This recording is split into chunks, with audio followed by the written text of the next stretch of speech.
شريعة ربنا نور شريعة ربنا نور. Insya Allah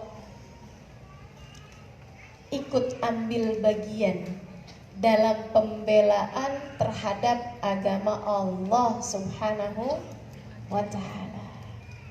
Saudaraku sekalian, saya muliakan, macam mana kita mau bela agama ini? Apa yang boleh kita lakukan? Tidak semuanya bisa ikut ambil bagian dalam dakwah sebagai seorang pengajar misalnya. Tidak semua juga boleh ambil bagian dalam urusan harta misalnya. Bahkan sekedar hadir pun misalnya kita boleh buat insya Allah. Tapi apakah hanya dengan jalan itu? Bukan. Membela agama Allah jauh lebih luas daripada itu. Bela agama Allah sampai agama Allah tegak. Kepada siapa? Pada diri kita terlebih dahulu. Kemudian kepada keluarga kita. Kemudian kepada lingkungan di sekitar kita. Kemudian kepada yang lebih luas lagi, bangsa kita atau bahkan seluruh dunia kita. Saudariku sekalian, saya muliakan, ikut ambil bagian tertegakkannya Islam dalam diri kita. Karenanya, agar tidak termasuk di antara kelompok orang-orang yang tidak ikut ambil bagian, yang tidak peduli kepada urusan pembelaan agama, ada beberapa hal yang harus kita lakukan. Yang pertama, belalah agama Allah Subhanahu wa ta'ala pada dirimu dengan cara yang nomor satu ini, perbaikilah niat. Niatkanlah apapun yang kau lakukan untuk Allah Subhanahu wa ta'ala. Niatkan apapun yang kita punya, persembahkan buat Allah Subhanahu wa ta'ala. Saudariku sekalian, saya muliakan, niatkan hidupmu untuk Allah. Dengar cerita Allah dalam Al-Quran tentang Hannah, istri dari Nabi Allah Imran alaihi salam, yang terdapat dalam surat ketiga dari Al-Quran, Fatihah, Al-Baqarah, Al-Imran. Al-Imran artinya keluarganya Pak Imran, keluarga Imran. Arti keluarga di situ adalah istri dan anaknya. Allah ceritakan bagaimana istrinya Imran. Apa yang Allah ceritakan sampai disebut sebagai nama sebuah surat, saudaraku sekalian. Sebegitu tingginya nilai perempuan ini, sampai-sampai walaupun dia tidak termasuk dari umat Nabi Muhammad, karena Nabi Imran adalah nabi yang hidup di zamannya sebelum Nabi Musa, sesaat sebelum Nabi Musa alaihissalam. Sehingga sekalian saya bilang, tapi Allah menjadikan Al-Imran, istrinya Imran, sebagai nama sebuah surat, dan Allah ceritakan kisahnya. Karena Allah ingin kita belajar darinya. Belajar masalah apa? Belajar masalah niat.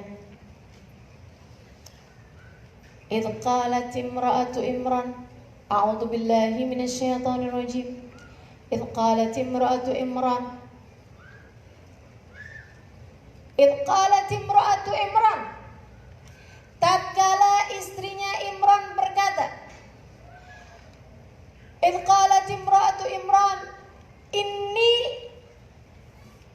aku jadikan, inni ja'altu ma fi batni muharraran fataqabbal minni innaka antas sami'ud du'a. Ketika istri Imran merasa ada sesuatu dalam kandungannya, ia menikah dengan Imran, lama tak punya anak. Sampai kemudian setahun, 2, 3, 4, 5 tahun, ia merasa ada sesuatu di dalam perutnya.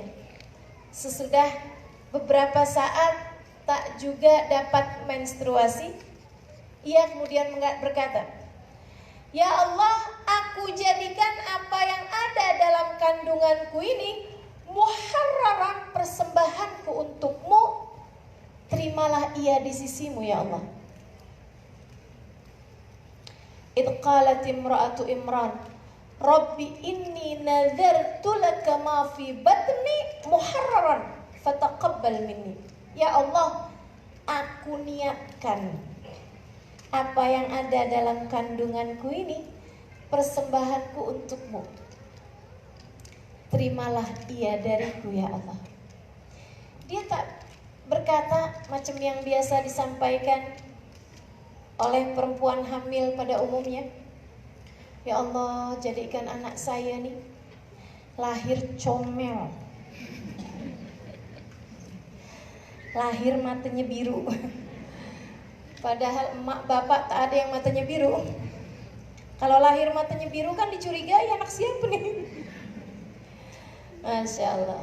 Ya Allah, lahirkan dia dalam keadaan selamat. Ya Allah, aku ingin memiliki seorang anak. Aku ingin memiliki seorang anak yang dapat membahagiakan hatiku, yang dapat menyenangkan hatiku. Kebanyakan orang berpikir seperti itu dan berdoa seperti itu. Jangan-jangan dirimu salah satunya. Iya, katanya. Ada pengakuan dosa di sini ya. Rabbi inni nadartu laka ma fi batni muharraran. Ketika merasa ada sesuatu bergerak dalam rahimnya, Hanna, istri dari Imran berkata, ya Allah, aku niatkan apa yang ada dalam kandunganku ini persembahanku untukmu ya Allah, untukmu, bukan untukku. Dia tidak minta kepada Allah Subhanahu wa taala anak yang dapat menyenangkannya, bukan. Dia bilang bahwa anak ini ya Allah adalah untukmu ya Allah, persembahan untukmu. Terimalah ia dariku ya Allah, fataqabbalhu minni. Terimalah ia dariku. Subhanallah, saudara sekalian saya muliakan. Lihat bagaimana hasilnya ketika segala sesuatu kita jadikan untuk Allah Subhanahu wa taala. Falamma wada'atha qalat rabbi inni wada'tuha untha wa laysa dhakaru kal untha. Wa inni sammaytuha Maryaman wa inni u'idhuha bika wa dhurriyyataha minasyaitonir rajim. Allah kemudian menjadikan dia pun melahirkan anak perempuan. Tak seperti bayangannya. Dia bayangkan persembahan untuk Allah adalah anak laki-laki yang ada dalam bayangannya.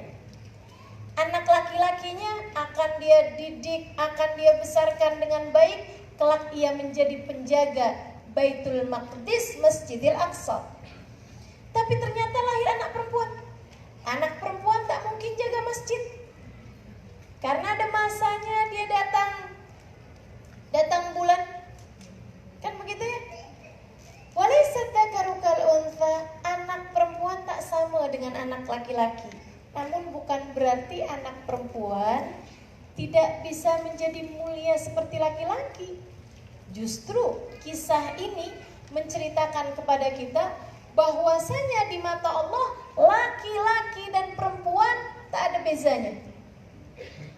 Dia nazarkan apa yang ada dalam kandungannya persembahan untuk Allah Subhanahu wa taala. Dan Allah suka terhadap hal tersebut. Allah pastilah pilihkan yang terbaik baginya, bukan? Lahirlah anak perempuan. Inni samaituha Maryam, kata perempuan tersebut. Hannah bilang, aku bagi nama dia dengan nama Maryam. Wa inni u'iduha bika wa dzurriyyataha minasyaitonir rajim. Ya Allah, asal lahir aja dia lihat perempuan. Wah, tak seperti bayangan saya. Laki-laki, perempuan tak sama dengan laki-laki. Tapi Engkau akan memberi yang terbaik ya Allah. Aku beri nama ia dengan nama Maryam. Rupanya sudah komunikasi dengan suaminya. Kalau anak perempuan diberi nama apa, kalau anak laki-laki diberi nama apa. Jadi dia pun kemudian tahu bahwa anaknya ini akan mereka beri nama Maryam.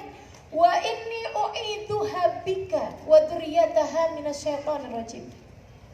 Ya Allah, mohon lindungkan anak ini dan keturunan ke bawahnya dari godaan setan yang terkutuk. Dan dia mengatakan, wa inni u'iduha bika wa dzurriyyataha minasyaitonir rajim. Aku lindungkan dia ya Allah kepadamu. Kenapa dia tak bilang nah semoga Allah melindungkanmu? Dia mengatakannya bukan seperti itu. Ya Allah lindungi dia. Karena bagi dia Allah lebih dekat daripada dia terhadap anaknya. Karenanya dia ke Allahnya dengan dhamir mukhatab, dengan kata ganti kedua, sementara kepada anaknya dengan kata ganti ketiga. Wa inni u'iduha bika wa dzurriyyataha minasyaitonir rajim. Aku lindungkan anak ini dan keturunannya ya Allah kepadamu dari godaan setan yang terkutuk. Saudara sekalian saya muliakan, apa yang Allah bagikan kepada seorang anak yang dari sejak berada di kandungan ibunya sudah berniat mempersembahkan anak ini untuk Allah, dan ketika lahirnya dilindungkan, dimohonkan perlindungan kepada Allah, kehadiran hati yang terus-terusan bersama Allah, apa hasilnya kemudian? Fataqabbalaha rabbuha biqabulin hasanin wa ambataha nabatan hasanan wa kaffalaha Zakaria. Kullama dakhala 'alaiha Zakaria al-mihrab wajada 'indaha rizqa. Qala ya Maryam anna laki hadha? Qalat huwa min 'indillah. Innallaha yarzuqu man yasha'u bighairi hisab. Dia kemudian karena sudah menjadikan anaknya persembahan untuk Allah, ia lindungkan anaknya ketika lahir kepada Allah. Allah cinta padanya, Allah cinta pada anaknya. Allah berkata fataqabbalaha rabbuha. Allah Tuhannya terima dia. Dan apa yang lebih penting bagi kita seorang hamba, lebih daripada tatkala kita diterima oleh Allah Subhanahu wa ta'ala. Sholatmu tak ada artinya apa-apa jika tak diterima olehnya. Betul? Ibadah yang kita lakukan tak ada maknanya apa-apa jika Allah tak berkenan menerimanya. Kamu sedekah macam mana banyaknya, kalau Allah tak nak terima mau buat apa? Saudaraku sekalian saya mulakan, sudah pergi jauh-jauh ke Ka'bah sana, buat ibadah lelah-lelah haji dan lain sebagainya. Kalau Allah jadikan hajimu mardud, bukan haji yang mabrur, siapa yang nak terima? Akan tetapi seorang anak yang baru sejak kecil aja Allah berkata padanya fataqabbalaha rabbuha biqabulin hasanin. Allah terima persembahan dia, Allah terima penyerahan anak ini kepada Allah Subhanahu wa taala biqabulin hasanin, dengan penerimaan yang sangat baik. Masya Allah. Kalau diterima sama Allah, apa hasilnya? Yansurkum.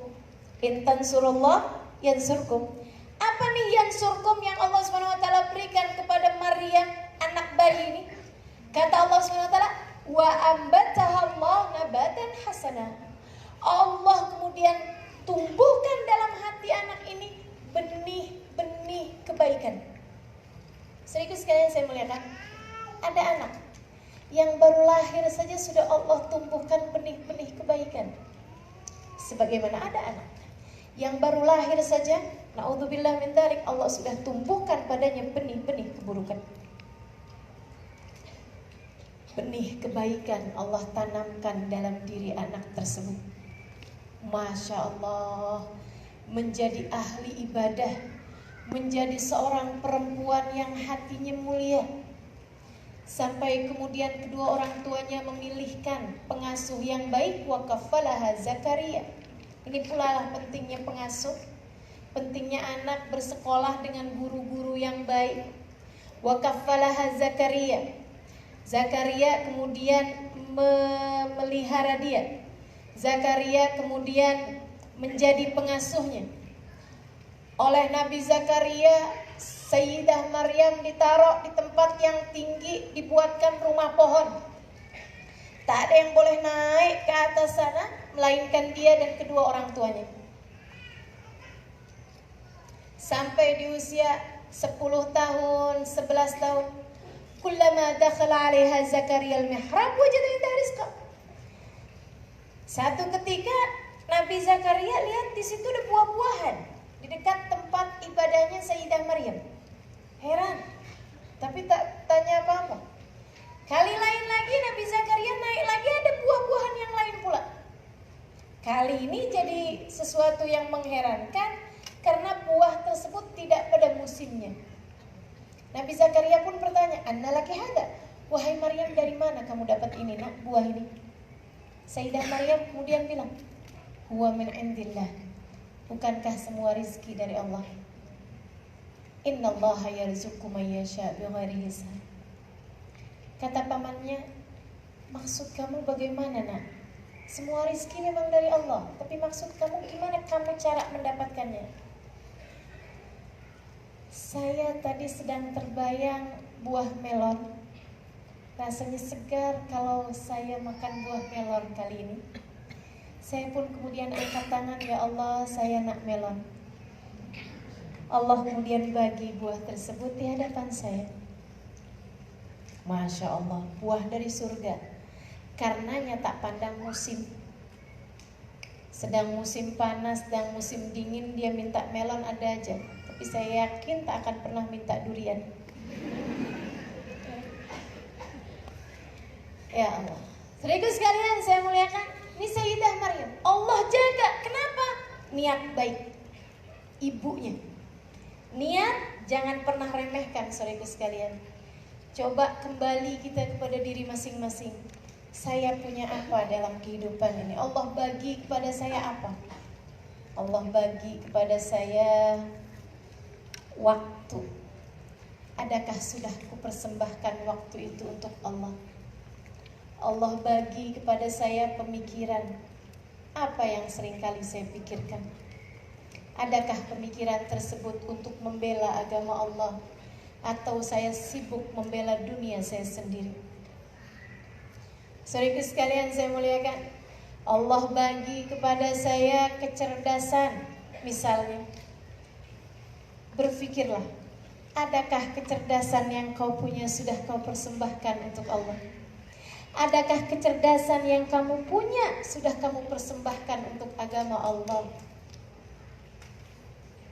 Adakah yang selama ini kamu justru gunakan kecerdasanmu tersebut untuk memperbanyak pemasukan, penghasilan, untuk memperbanyak dunia yang kamu punya? Kamu pakai untuk cari hanya pekerjaan duniawi sahaja, untuk kamu dapatkan banyak uang, untuk kamu dapatkan rumah yang lebih besar, untuk kamu dapatkan kereta yang lebih mewah. Saudaraku sekalian saya muliakan, kalau kamu selama ini punya sesuatu dalam diri kamu, berpikirlah untuk mempersembahkannya kepada Allah sebelum waktunya terlambat, sebelum datang kematian dan tak ada lagi yang dapat kamu buat. Hidupmu yang Allah minta, bukan matimu, saudariku sekalian. Persembahkanlah ia untuk Allah Subhanahu wa ta'ala. Tak akan pernah ada yang sia-sia. Saudariku sekalian, saya dari kampung. Di kampung saya tak terlampau terkenal. Indramayu tak terlampau terkenal kecuali buah mangga. Mangga Indramayu itu terkenal ya. Semasa saya sekolah dasar, dari kelas 7, usia 7 tahun sampai dengan 12 tahun, sekolah batu dasar rendah. Saya alhamdulillah Allah karuniakan kecerdasan yang lebih daripada yang lain. Selalu nilainya terbaik, dan saya tak perlu waktu banyak untuk menghafal atau tak perlu waktu banyak untuk memahami sesuatu. Satu hari saya dengar ada seorang seorang habib datang, sudah sangat tua. Dia kemudian bagi kepada ayah saya. Waktu itu masih saya kecil gitu. Saya dengar dia kemudian bilang, hidup kita buat Allah, apa yang boleh kita persembahkan. Dan beliau lebih tepatnya seperti ini. Halimah, dia bilang, kamu nggak tahu kan kapan kamu mau mati. Saya usia 9 tahun ditanya, kamu tahu tak kapan kamu mau mati? Jangan bilang mati lah, saya pengen panjang umur ya, masih baru 9 tahun. Dia bilang gini, kamu terbayang nak, kalau kamu sekolah kedokteran misalnya, anggaplah kamu menjadi seorang dokter yang hebat pada usia 30 tahun misalnya gitu. Berapa banyak kamu menikmati masa-masa kamu menjadi dokter tersebut dalam hidup kamu?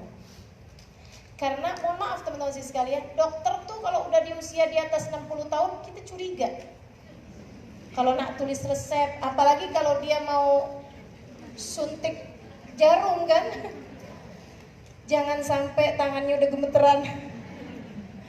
Ya Allah, kalau dia keliru-keliru gitu ya, tersilap-silap, Masya Allah. Ada pernah orang buat operasi di kampung saya, guntingnya tertinggal. Karena sudah tua kan, suka lupa-lupa gitu. Makanya yang sudah tua jangan punya anak ya.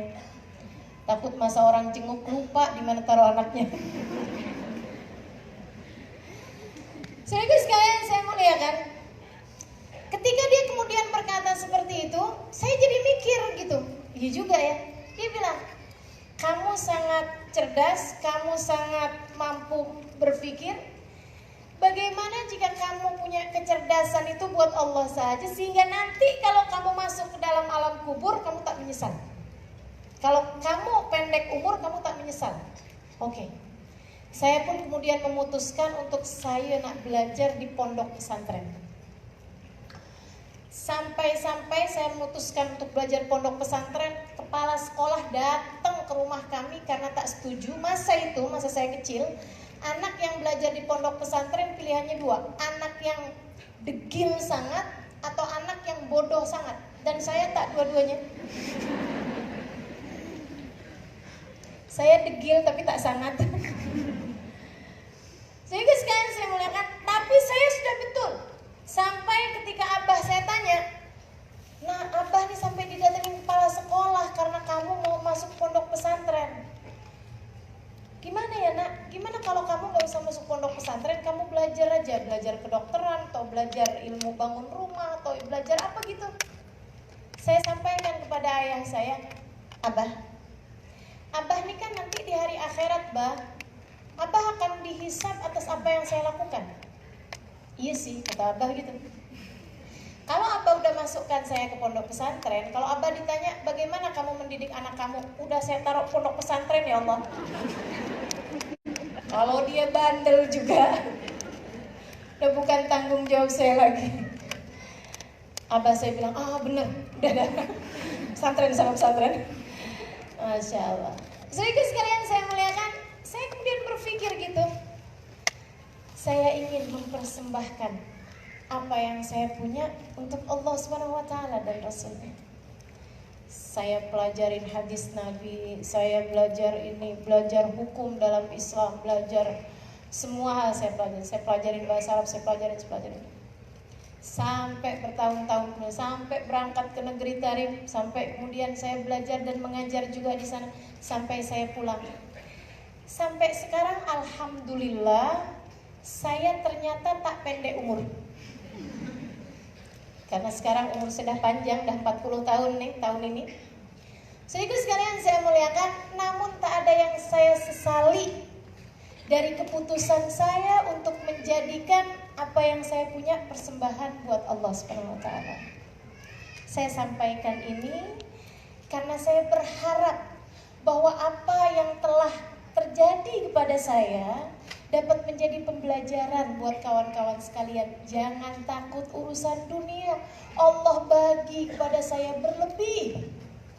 Jangan takut urusan dunia, Allah bagi kepada orang-orang yang membela agama Allah Subhanahu wa taala tanpa hitung-hitungan. Saudariku sekalian saya muliakan, saya tak punya kereta bukan karena tak mampu beli, akan tetapi karena saya rasa saya tak perlu. Kenapa? Karena alhamdulillah meski saya tak punya kereta, segala macam jenis kereta sudah pernah saya coba.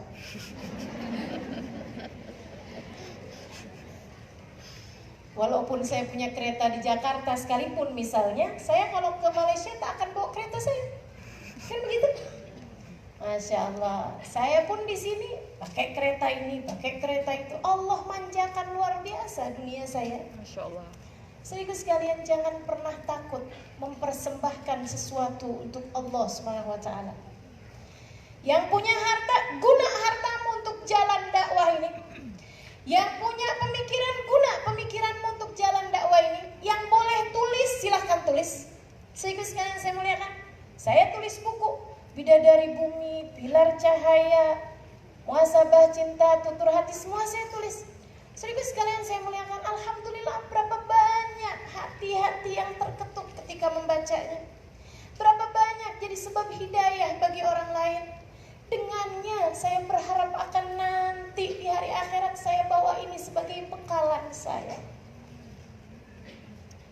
Tiap hari saya pergi mengajar, datang sana, datang sini. Tiap hari saya bercerita tentang Nabi Muhammad, tentang orang-orang soleh. Apa tujuan saya?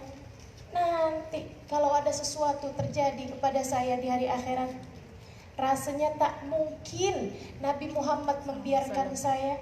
Tak mungkin orang-orang soleh-solehah yang pernah saya ceritakan di atas muka bumi ini membiarkan saya. Karena akan ada banyak saksi-saksinya. Kalau sampai Nabi Muhammad bagi syafaat kepada banyak orang, dibiarkannya Halimah terus berada dalam api neraka, bukankah akan ada banyak orang yang bersuara, ya Rasulullah, dari dia saya tahu cerita tentangmu, wahai Rasul, akankah kau biarkan dia berada dalam api neraka Allah? Memperbanyak saksi di atas muka bumi ini. Urusan dunia, urusan akhirat akan Allah Subhanahu wa ta'ala mudahkan insya Allah bagimu jika kamu ikut serta membela agama Allah. Kawan-kawanku sekalian, niatkan apa yang kamu punya. Kamu punya suara bagus, buat Allah Subhanahu wa ta'ala dan Rasulnya. Baca Quran dengan merdu, baca sholawat dengan merdu, orang-orang ikut, orang-orang senang baca sholawat. Kamu telah mempersembahkan suaramu buat Allah SWT dan Rasul. Kamu punya kemampuan apapun, pakai itu untuk jalan Allah SWT. Bela agama Allah, Allah janji yansurkum, kalian akan dibela oleh Allah SWT. 1. Benahilah niatmu.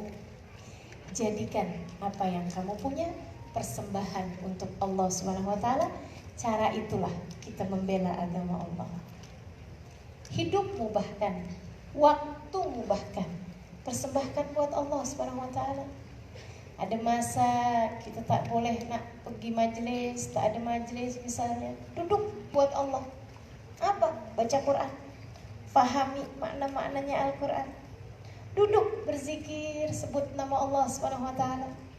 Atau duduk bersolawat kepada Rasulullah SAW, baca sejarah Nabi, hafalkan kembali juzuk amma misalnya, hafalkan kembali surat-surat yang semula kamu hafal kemudian menjadi terlupa karena kesibukan-kesibukan yang lain. Persembahkan untuk Allah SWT. Bahkan saudara sekalian, kamu yang sudah menikah, puan-puan, saudari-saudari sekalian yang sudah menikah, niatkan kamu melaksanakan kewajibanmu sebagai seorang istri. Niatkan, persembahkan buat Allah SWT. Macam mana itu Ustazah? Saudara sekalian saya muliakan, satu malam suamimu pulang larut, ia kemudian bangunkan kamu sambil bilang, buatkan saya nasi goreng. Kita ngantuk-ngantuk, rasanya kita nak bilang gitu, Bang, nasi goreng di ujung jalan sana buka 24 jam. Tapi kita pun ingat kata Nabi Muhammad SAW, istri yang solehah yang taat tatkala diperintah. Kan begitu? Kita pun ingat ucapan Nabi Muhammad SAW, "Fanturi ilaih fa innama huwa jannatuki wa naruki." Perhatikan betul bagaimana kamu memperlakukan suamimu, sebab suamimu jalan surga bagimu atau jalan neraka jika kamu tak kepadanya jika kamu tak hormat padanya. Kita pun lain lihat suami. Ketika dia bilang, bangun buatkan saya nasi goreng, kita dengarnya macam perintah dari Allah SWT. Karena Allah perintahkan kita buat patuh kan. Kita rasanya macam dengar sabda Nabi Muhammad, dia jalan surgamu. Apalagi jika kita ingat, surga itu kan indah luar biasa. Kemarin dah belajar ya di surat Al-Waqiah betapa indahnya surga, serius sekalian. Sesuatu yang berhadiah surga pastilah berat. Kalau sesuatunya ringan saja, mungkin hadiahnya hanya kipas angin aja. Tapi karena ia berhadiah surga haruslah berat. Salah satunya buat nasi goreng jam 1 pagi. Hadiahnya surga. Kita pun bangun, hadiahnya surga. Kita senyum kepada suami kita, siap bang, nasi goreng paling enak nak saya buat. Nah kan, kita pun kemudian mulakan goreng nasi goreng tuh dengan penuh cinta. Kita suguhkan kepadanya sebagai persembahan kita untuk Allah, untuk surga kita, untuk Nabi Muhammad. Karena Nabi Muhammad selalu cinta kepada umatnya, perempuan-perempuan yang patuh pada suaminya, perempuan-perempuan yang salehah terhadap suami. Jadi sekalian, suami kita makan nasi goreng itu, tak enak nasi gorengnya nih, saya nak beli aja di nasi goreng 24 jam di ujung jalan sana. Orang-orang yang buat nasi goreng persembahan buat suaminya, dia akan sakit hati. Tapi karena kita mempersembahkan nasi goreng buat Allah SWT, pahalanya dah ditulis sama malaikat raqib, balasannya semuanya sudah disiapkan oleh Allah SWT. Ketika dia tak nak nasi gorengnya, kita bilang urusanmu dengan nasi goreng. Urusan saya dengan nasi goreng dah selesai. Pahalanya kita tak nak hapus dengan omelan-omelan kita kepada dia. Kan begitu ya? Kita makan aja sendiri. Benahi niat, saudariku sekalian saya muliakan. Apapun yang kamu lakukan, niatkan untuk Allah. Dengan cara itu kamu membela agama Allah. Satu. Yang kedua,